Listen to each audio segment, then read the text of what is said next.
The water you drank this morning traveled through pipes older than your great-grandparents. Some of the pipes delivering water to American homes were laid in the 1800s, and they're literally disintegrating inside, leaching lead, copper, and decades of accumulated contamination directly into your glass. Right now, 9.2 million American homes get their drinking water through lead service lines. That's not a typo. Lead pipes that we've known are poisonous for over a century are still connected to millions of kitchen sinks across the country. Even worse, the system designed to protect you is actually designed to hide the contamination. The testing is rigged, the reporting is delayed, and every administration for the past 30 years has chosen to ignore what's happening while Americans get sicker. Let's go back to the infrastructure that's literally crumbling beneath our feet. America's drinking water travels through more than 2 million miles of underground pipes, and the average age of these pipes is just over 78 years. But age is just the beginning of the problem. The Environmental Protection Agency estimates we need $625 billion over the next 20 years just to reach a state of good repair. That's 32% more than their estimate just 4 years ago,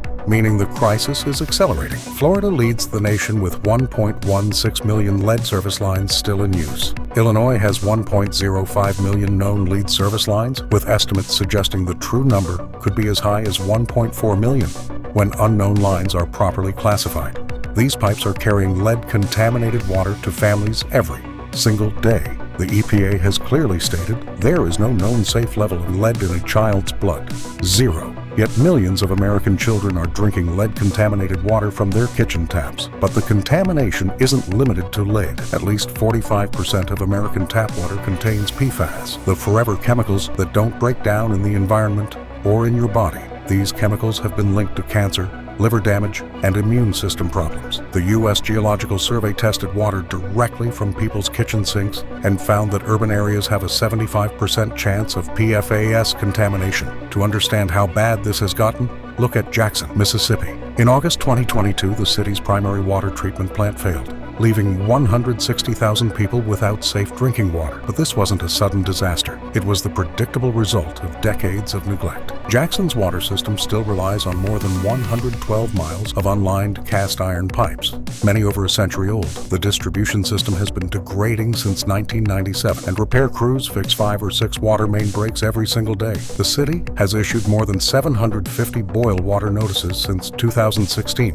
Residents of the state capital have been told their tap water is unsafe to drink more than twice a week for 7 years. And Jackson isn't unique. It's just the most visible example of a crisis playing out in communities across America. Now here's where the system gets truly deceptive. The EPA's lead and copper rule, the regulation supposedly protecting you from contamination, is designed to hide problems, not find them. Under current EPA rules, only the 90th percentile of tested homes must meet safety standards. That means 10% of households can have dangerous levels of lead, and the water system is still considered in compliance. It's like saying a city is safe from crime, as long as only 10% of residents get robbed. But it gets worse.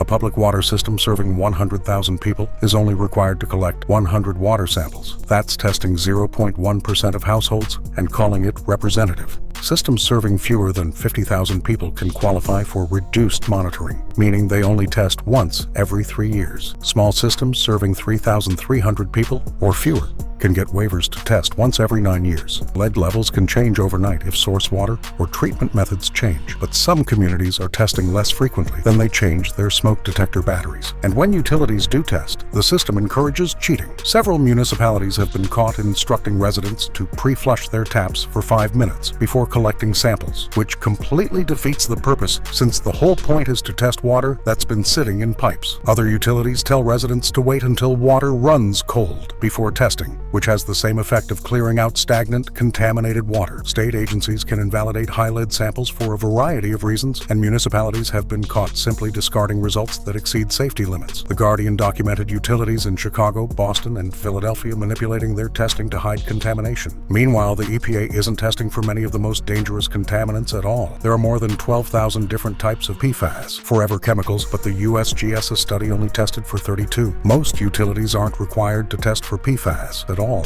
which is why it took an independent scientific study to reveal that nearly half of American tap water is contaminated. The testing isn't just inadequate, fact, it's designed to provide false reassurance while people consume contaminated water every day. This crisis didn't happen overnight. It's the result of decades of bipartisan neglect by every level of government. Federal spending on water utilities peaked at more than 30% of total infrastructure investment in the late 1970s. By 2017, federal funding had collapsed to just 4% of water infrastructure spending, leaving cash-strapped local utilities to cover the costs themselves. As federal support disappeared, so did system maintenance. When the Flint water crisis exposed lead poisoning affecting an entire city, the Obama administration's response revealed how broken the federal approach had become. Despite having protocols in place requiring agency communication about water safety threats, regulatory agencies still failed to act when Flint residents were being poisoned. The crisis lasted for years before federal intervention, and similar problems persist across the country. The Trump administration made grand promises about infrastructure,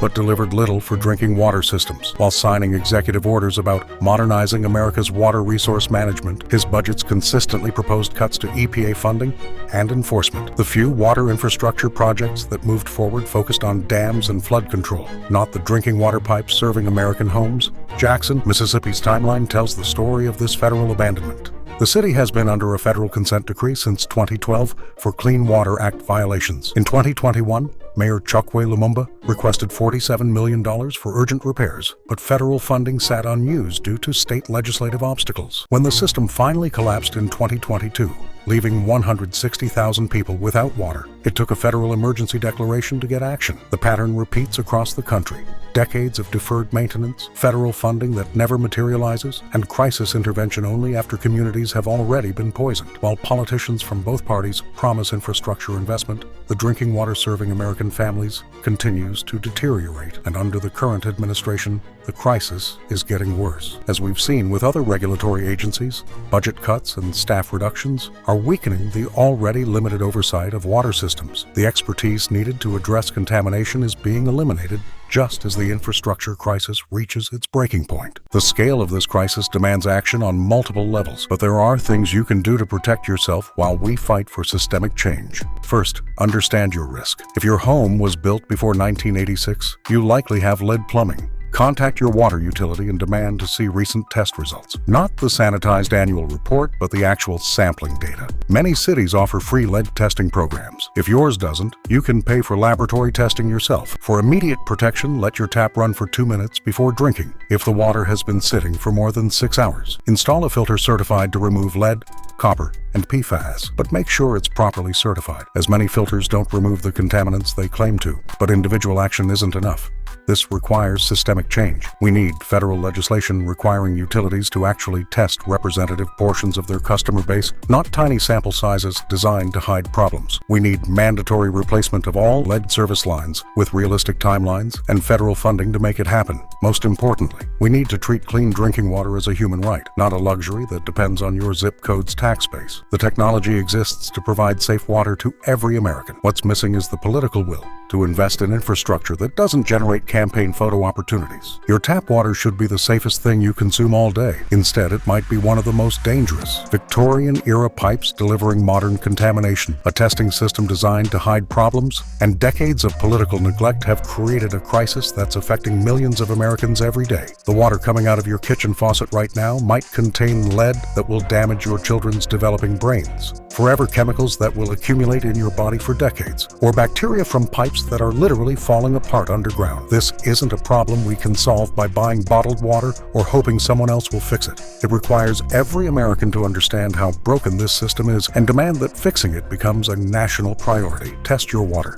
Demand transparency from your utility.